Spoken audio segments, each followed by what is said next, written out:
News nation की ये जो महा कवरेज है सूर्य ग्रहण पर वो लगातार जारी है। तमाम खास मेहमान भी हमारे साथ बने हुए हैं पयोधी, और साथ ही साथ तस्वीरें भी जो आएंगी वो लगातार देखेंगे। और कहा जा रहा है कि 4 बजे के बाद चरम पर पहुंच जाएगा, ये एक पीक टाइम होगा। पीक टाइम होगा और एस्ट्रोनॉमर्स हमारे साथ हैं, उनसे समझेंगे कि ये पीक टाइमिंग जो है वो क्या है, टाइम गैप क्या है, वो सब हमें साइंटिफिक जानकारी आपको सरल भाषा में दे रहे हैं। ज्योतिष आचार्य बड़े बड़े विद्वान हमारे साथ बैठे हैं, वो आपकी राशियों की जानकारी दे चुके हैं। वो ये बता रहे हैं कि किस तरह का प्रभाव किस राशि पर पड़ेगा। लेकिन अब हम उनसे ये जानेंगे कि आखिर आप ये कैसे जाने कि आपकी जन्म की राशि कौन सी है, आपकी डेट ऑफ बर्थ के हिसाब से जो राशि है वो कौन सी है, नाम राशि क्या है। तो इनमें बड़ा कंफ्यूजन होता है। तो शुरुआत अरविंद जी आप ही से कर रही हूं, फिर अपने और मेहमानों के पास भी हमें जाना है। इस कंफ्यूजन को कैसे दूर करें और कैसे जाने किस राशि के मुताबिक क्या प्रभाव पड़ रहा है?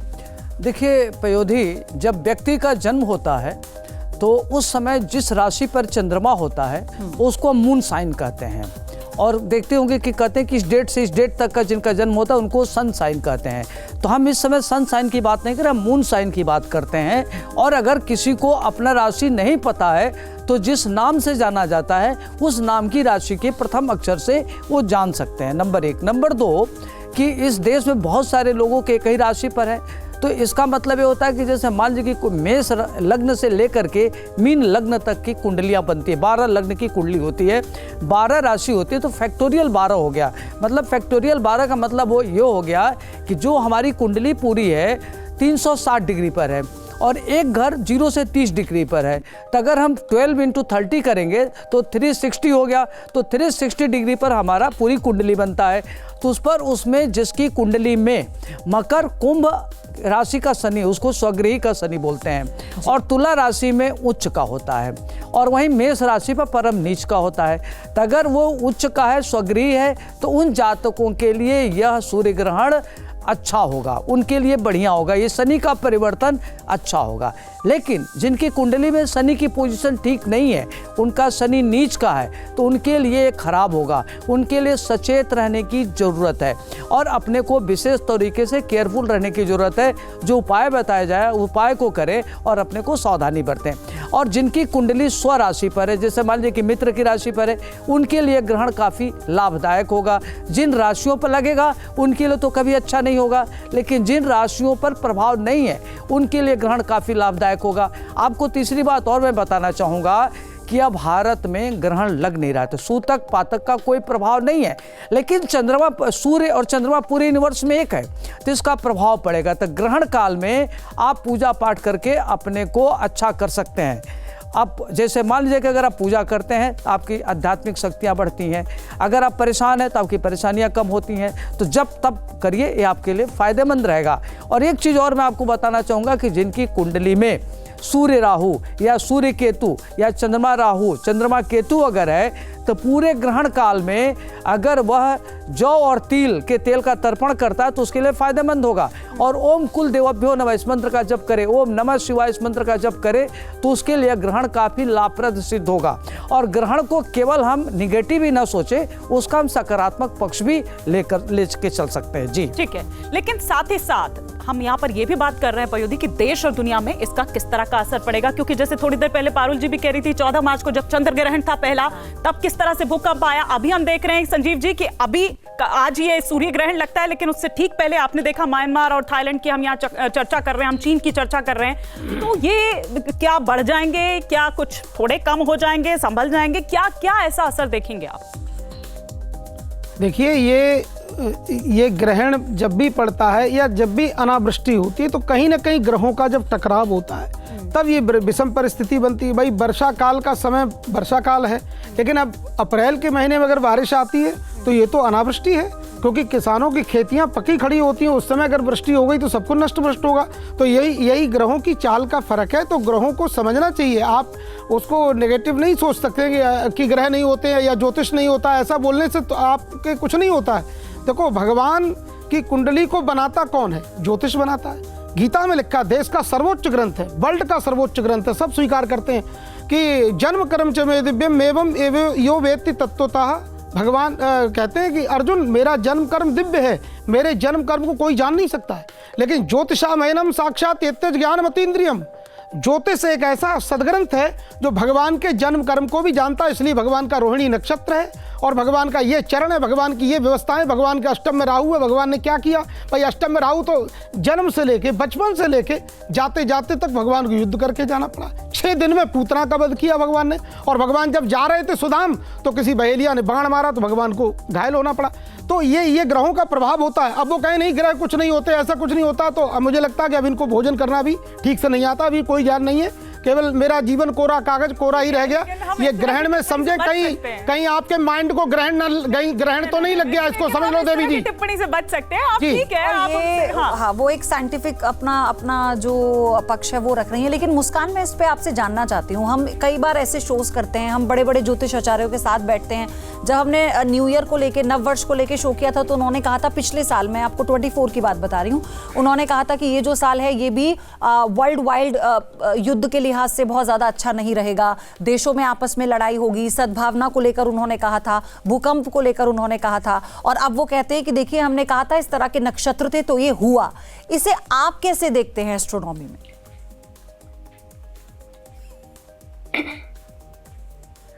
देखिए, मैंने आपको पहले ही बोला है कि अगर मैं वर्ल्ड कप की बात करूं, जो इन्होंने मुझे बोला है कि हमारे से कोई और एस्ट्रोलॉजर्स ने बोला, मैंने तो बिल्कुल यही बोला था कि इंडिया हारेगी। वो तो बोलने वाली बात है, बोलो।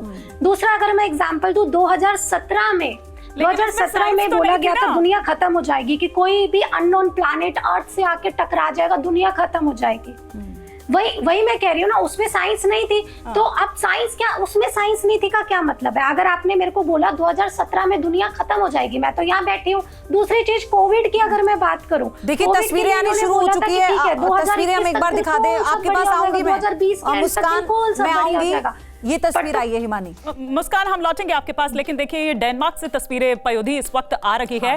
और आप देखिए कि पूरी तरह से कवर कर दिया है चंद्रमा ने पृथ्वी और सूर्य के बीच, वो पूरी तरह से ढक लिया है। आप ये कहिए कि चक्कर लगाते हुए पूरा। और आप इसे समझते हैं मुस्कान या अनिका से। अनिका, ये बहुत ही शानदार तस्वीर है, हम जिसको इस वक्त देख रहे हैं, डेनमार्क की तस्वीर है। इसे समझाइए, बहुत ही खूबसूरत इस वक्त तो तस्वीर लग रही है। इसके इफेक्ट्स क्या हैं, ये टाइमिंग क्या होती है, जरा बताइए प्लीज।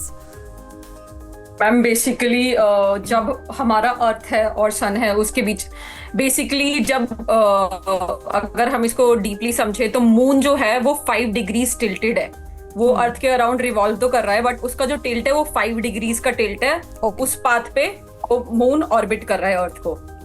और इसीलिए हमारे पास जनरली 2 बार ही इस तरीके का ग्रहण लगता है, या तो 2 बार सूर्य ग्रहण या फिर 2 बार चंद्र ग्रहण। क्योंकि अगर हम 2 सर्कल्स को एक दूसरे से मिलाने की कोशिश करें तो किसी 2 पॉइंट पे वो एक दूसरे को कट करेंगे, जिसे हम बोलते हैं लूनर नोड्स। तो जब ये लूनर नोड्स पे हमारा मून आ जाता है धरती और सूर्य के बीच में, तभी यह ग्रहण लगता है, सूर्य ग्रहण जिसे हम बोलते हैं। और ये पूरी लाइट को कवर कर लेता है। लेट से यहाँ से लाइट आ रही है और मैंने यहाँ पे एक बॉल रख दिया है, तो फॉर श्योर लाइट लेकिन थोड़ी बड़ी है। सन हमारा काफी ज्यादा बड़ा है, 99.8% of the mass of the solar system को कवर करता है सिर्फ अकेला सन, तो वो काफी बड़ा है। मून उसको प्रॉपर तो कवर नहीं कर सकता है, कुछ लाइट साइड से दिखती है हमें, और इसीलिए हमें ये पिक्चर बहुत सुंदर दिखती है, बहुत अद्भुत लगता है हमें ये देखना। और मैं यहाँ पे एक तथ्य रखना चाहूंगी, जैसा कि आपके पास पिक्चर्स आ रही है, क्या उसको कोई पिक्चर लेने वाला व्यक्ति बाहर नहीं गया होगा? वो बाहर जाके लोग इसको एज अ सेलेस्टियल एक्चुअली वो तस्वीरें आ रही हैं इस वक्त अनिका, कि लोग इसे एंजॉय कर रहे हैं। जो बड़े बड़े फोटोग्राफर्स हैं जो हमेशा इन सारे पिक्चर्स को कैप्चर करते हैं, उनका उत्साह देखते ही बन रहा है। और ये जो पिक्चर्स हैं, ये कोशिश की जा रही है कि प्लेन से भी ली जाएं। तो ये जिस तरह की आजकल तो भारत में भी देखते हैं ना पयोधी, हम कि कितना जो म्यूजियम्स होते हैं या कुछ भी इस तरह से प्लेनेटोरियम्स वगैरह होते हैं, वहां पर इस तरह की व्यवस्था की जाती है ताकि बच्चों को समझाया जा सके कि आखिर इसे खगोलीय घटना कहा जा रहा है तो क्यों कहा जा रहा है और इसके पीछे क्या कारण है। मुस्कान, आपसे भी चाहेंगे तस्वीरों को जरा एक्सप्लेन करें आप। ये डेनमार्क की है ना हिमानी? बिल्कुल, ये डेनमार्क की तस्वीरें हम इस वक्त दिखा रहे हैं। मुस्कान, थोड़ा हम चाहेंगे कि आप इसको डिस्क्राइब यहाँ पर करें, जिस तरह से अनिका यहाँ पर बता रही थी। और साथ ही ये भी कि देखिए, गूगल तो कर लेंगे, लेकिन जो वो छोटे छोटे बच्चे इस वक्त हमारे दर्शक बिल्कुल जो वो अभी आपको सुन रहे हैं, उनको आप बताइए कि ऐसा कितने टाइम में होता है, मतलब वो कितना टाइम लेता है कवर करने में, कब कब ऐसा कितना गैप होता है?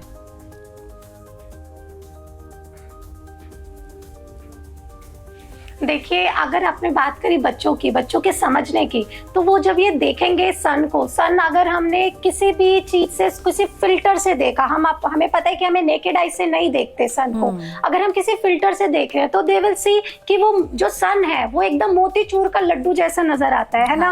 उसके ऊपर अगर बच्चों की बात करूं तो वो ये सोचेंगे कि जो ब्लैक कलर की जो चीजें हैं ये क्या है। तो बेसिकली ये सन स्पॉट्स बोलते हैं इनको। जैसे हमारे मून पे भी दाग होते हैं, हम जब किसी की तारीफ करते हैं तो हम बोलते हैं तुम बिल्कुल चांद जैसे हो, बट असल में चांद पे भी दाग होते हैं, चांद पे भी धब्बे होते हैं। वैसे ही हमारे सूरज के ऊपर भी काले काले डॉट्स हैं जिसको हम बोलते हैं सन स्पॉट्स। हमें पता है कि सूर्य एक हॉट बॉल ऑफ फायर है, ये बात सच है बिल्कुल। और जहां पे उसका टेम्परेचर आगे आने अपने एटमॉस्फेयर से थोड़ा सा कंपैरेटिवली कम होता है, थोड़ा सा नहीं मैं बोलूंगी ज्यादा कम होता है, बट कंपैरेटिवली कम होता है। ये नहीं है कि हम उसे टच कर सकते हैं, हम उसके पास जा सकते हैं, बट कंपैरिजन में अगर मैं बात करूं ठंडा हो जाता है तो वहीं पे कालक हो जाती है, वहीं पे ब्लैक स्पॉट्स नजर आते हैं जहां से मैग्नेटिक फील्ड लाइंस आती हैं और जाती हैं। तो अगर बच्चों को समझाने के लिए मैं बोलूं तो ये जो ब्लैक कलर के उनको दिखेंगे तो इसे हम बोलते हैं ब्लैक स्पॉट्स।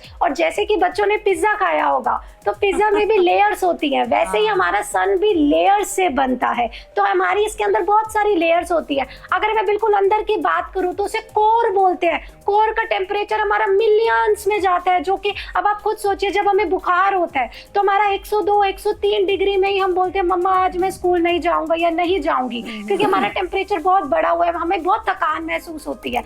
अगर मैं सूर्य की बात करूं तो सोचिए आप उसका अपने आप से टेम्परेचर मेजरमेंट करिए कि कोर का millions degree of centigrade temperature होता है। इसी वजह से सन एक सोर्स है हीट का, एक लाइट का यहाँ पे, कि जो हमें यहाँ पे हीट भी दे रहा है, लाइट भी दे रहा है। फिर अगर हम आगे आने वाली लेयर्स से बात करें कि कोर के बाद हमारी रेडिएटिव जोन होती है, क्रोमोस्फेयर होता है, फिर फोटोस्फेयर। अगर मैं आपको बात करूं, जो आप ये बात बोल रहे हैं कि पिक्चर देख रहे हो कि पिक्चर्स में अगर आपको सन दिख रहा है तो आपको कौन सी लेयर दिखेगी, मैंने तो आपको 6-7 लेयर्स बता दी सन की, तो वो लेयर आपको दिखती है फोटोस्फेयर लेयर। जो हम सन को अगर आप भी अभी बाहर जाके देखेंगे या आप जो मोबाइल फोन पे या जो अभी आपको लाइव दिख रहा है तो वो कौन सी लेयर है सन की, वो फोटोस्फीयर लेयर है सन की। और अगर मैं बात करूं जो आप सोलर इक्लिप्स की बात करते हैं, तो अगर मान लो ये पूरा मून ढक लेता है सोलर सन को, तो हमें लास्ट की एक लेयर दिखती है जिसे हम बोलते हैं कोरोना। ये कोई कोविड वाला कोरोना नहीं है, ये इसकी लेयर है जो कि outer most layer of corona. तभी यहाँ बोला जाता है कि सोलर इक्लिप्स के टाइम पे आप मत देखो। ये कोई एस्ट्रोलॉजी से रिलेटेड नहीं है कि नहीं देखना चाहिए, आपका भाग्य खराब हो जाएगा व्हाटएवर, बट इसको हम इसलिए हम भी मना करते हैं, नेकेड आई से मत देखो। क्यों?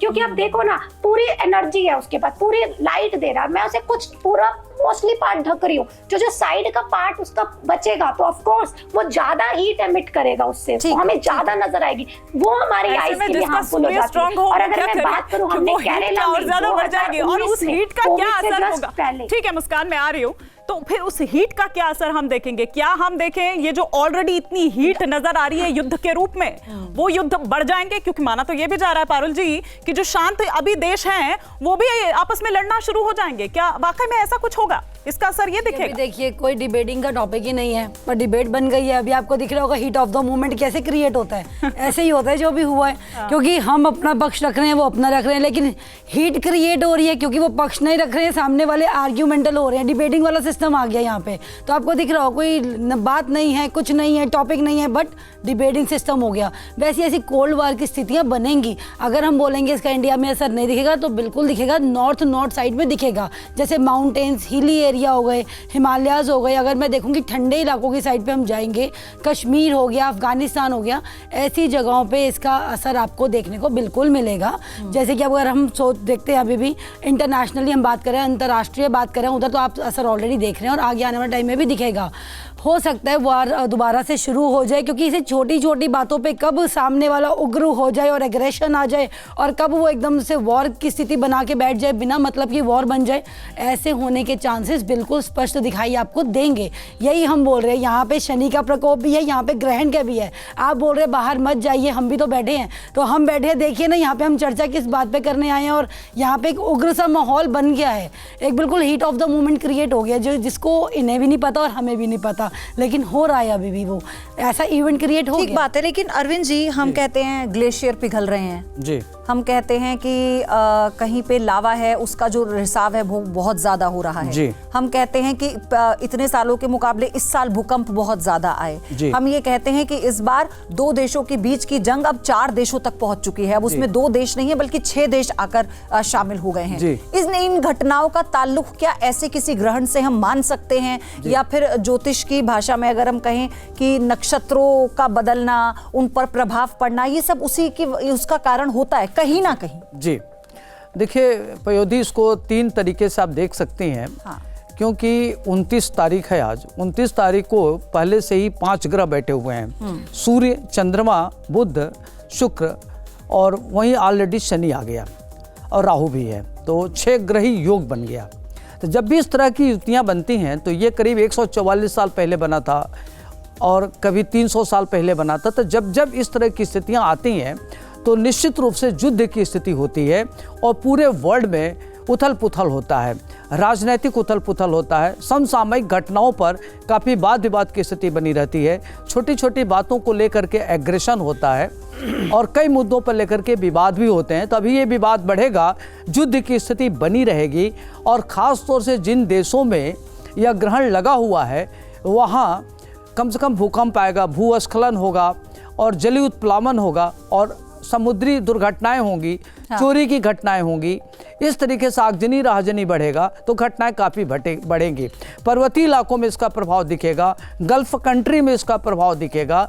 तो देखा जाए तो इसका पूरे विश्व में व्यापक प्रभाव दिखेगा। आर्थिक रिसेशन की भी संभावना बढ़ेगी और इसमें जो भारत की भूमिका जिन देशों में नहीं है वहाँ भी भूकंप आएगा, लेकिन चूंकि सूर्य एक ही है पूरे यूनिवर्स का, तो उसमें हम ये कह सकते हैं कि उनका जो इंटेंसिटी होगा वो 2.3 से लेकर के 4.9 तक हो सकता है, 5.2 तक हो सकता है, जिसके नाते अन्य देशों में जो आएगा जहाँ ग्रहण नहीं लगा है वहाँ भी भूकंप आएगा, लेकिन भूकंप की तीव्रता इतनी नहीं होगी तो जन धन की हानि नहीं होगी। और मैं पूरे दर्शकों को ये बताना चाहता हूँ कि हम यह बात कह करके किसी को डराने का मेरा इंटेंशन नहीं है, यह ग्रहों का टर्मिनोलॉजी है, उस पर हम एक बातचीत कर रहे हैं, आपको बताना चाह रहे हैं। तो अगर ऐसे परिस्थिति में अगर हम अरविंद जी, मैं रोक रही हूँ आपको यहाँ पर, तस्वीरें आनी शुरू हो चुकी हैं और हम जरा उन तस्वीरों को भी डिस्क्राइब करते हैं। आप देखिए इस वक्त हमारे पीछे ये डेनमार्क की तस्वीर है जो आप देख रहे हैं और आप देखेंगे पूरी तरह से इसे कवर कर लिया गया, जैसा अभी हमारी जो एक्सपर्ट है एस्ट्रोनॉमर मुस्कान बता रही थी। हाँ, वो बता रही थी कि कैसे ये अगर आप इसको देखेंगे तो वाकई इतना सुंदर मोती चूर का लड्डू के जैसा नजर आ रहा है। और अब कनाडा की है। ओके ओके, तो पहले हम यहाँ पर दिखा रहे थे एक के बाद एक ये तस्वीरें। देखिए पयोधी, जिस तरह से आप भी बता रही थी कि चंद्रमा देखिए पूरा वो चक्कर काटते हुए, इट्स अ ब्यूटीफुल पिक्चर, बहुत सुंदर, बहुत ही खूबसूरत। और देखिए आप ज्योतिष इसको कुछ भी कहे, लेकिन वैसे देखिए अब साइंस के लिहाज से वो तमाम चीजें, क्योंकि पहले नहीं होते थे, अब देखिए खास तरह के गॉगल्स हो, टेलीस्कोप वगैरह, वो अब यहाँ पर आने लगे हैं, इस तरह की सुविधा होने लगी है, भारत में भी होने लगी है। तो ये तस्वीरें हम यहाँ पर दिखा रहे हैं और इन तस्वीरों को अगर और डिस्क्राइब कर पाए हमारे एस्ट्रोनॉमर्स हमारे साथ हैं पयोधी। बिल्कुल मुस्कान, एक तस्वीर जिसका जिक्र कहा जा रहा था मोतीचूर के लड्डू और सन स्पॉट को लेकर कहा गया था। मैं आपसे जानना चाहती हूँ, जितना जो इसका टाइम ड्यूरेशन बताया गया है 6:14 तक, क्या इसके पीछे क्या रीजन होता है? इसकी टाइमिंग कैसे पता लगती है कि इतने टाइम तक रहेगा? और क्या वो गतिविधि होती है इसके पीछे?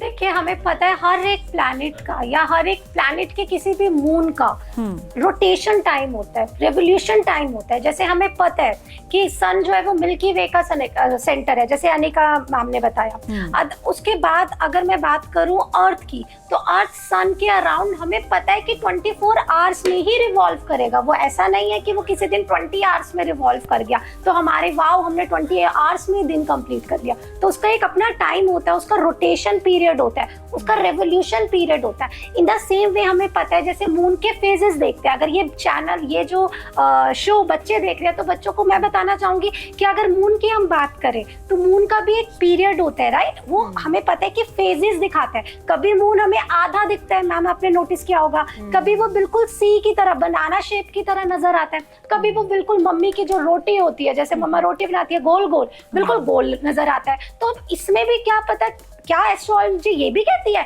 कि कोई खा गया उस मून को, तो ये साइंस कहती है कि ये तो फेजेस हैं उस मून के, कि जितना जितना ढकते रहेंगे, जितना जितना पार्ट वो सिर्फ रिफ्लेक्ट करेगा सन का, हमें वही वाला दिखेगा मून। तो ये ऐसे ही मैंने आपको बोला कि जो भी हमें, आप बोल रहे हो 6:14 तक हमें दिख रहा है सोलर इक्लिप्स, तो वो मून की गति है, वो मून का ऑर्बिटल टाइम पीरियड है कि कब तक वो सन को क्रॉस करेगा। हमें पता है जो अगर सन है, वो सन अभी बताया भी था कि पूरा, अगर मैं पूरे सौर मंडल की बात करूं, वो सन 99% उस सौर मंडल पे अकेला है कि वो पूरे को कवर कर लेता। तो सोचिए वो कितना ह्यूज होगा, तो कितना टाइम लगेगा मून को उसको पूरा कवर करने में, है ना। तो ये सारी चीजें मैं बताती हूँ। और फेजेस ऑफ द मून की मैंने आपसे बात छेड़ी, तो देखिए हमें पता है कि एक फुल मून से दूसरे फुल मून तक जाने का, जिसे फुल मून हम बोलते हैं, तो 14 डेज लगते हैं। तो पूरी 28 डेज की उनकी एक पीरियड होता है ना। तो ये सब चीजें साइंस यही कहती है कि हमें, मेरे को वैसे किसी उससे नहीं पता, but yes, due to science I get to know that. ठीक है मुस्कान जी। और आपने ये जो आप शब्द यूज कर रही है ना, बिल्कुल बच्चों को समझाने के अंदाज में, वो पिज्जा, बर्गर, मोतीचूर के लड्डू, तो बच्चे वैसे सुने ना सुने, लेकिन इस नाम पर पयोधी जरूर सुनने लगेंगे।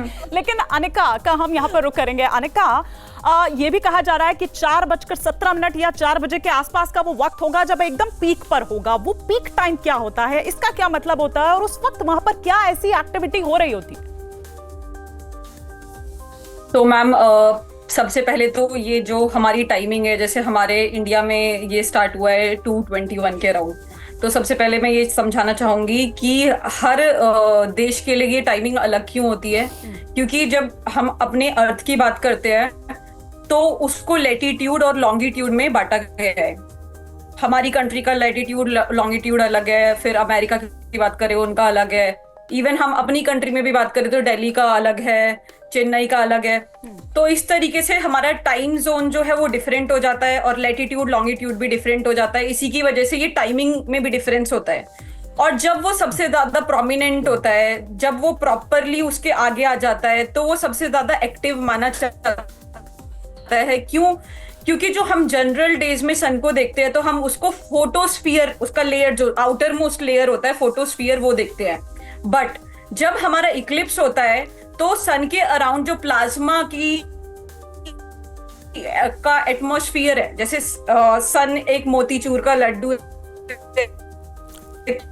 तो उसके साइड में पूरा उसके अराउंड हमारा प्लाज्मा का जो लेयर होता है, एटमॉस्फेरिक लेयर होता है, तो वही देख पाते हैं हम जब इक्लिप्स हो रहा होता है। तो वो हमें सिर्फ उसका साइड बाय लेयर दिखता है, इसीलिए वो इतना सुंदर दिखता है। इसीलिए ऐसा लगता है कि कुछ ब्लैक चीज आ गई है और साइड में बिल्कुल ऑरेंजिश स्ट्रक्चर है, तो इसी वजह से वो काफी सुंदर लगता है। और क्यों ये एक्टिव होता है, क्योंकि ये इसकी जो लोकेशन होती है वो एग्जैक्ट उसके आगे आ चुकी होती है।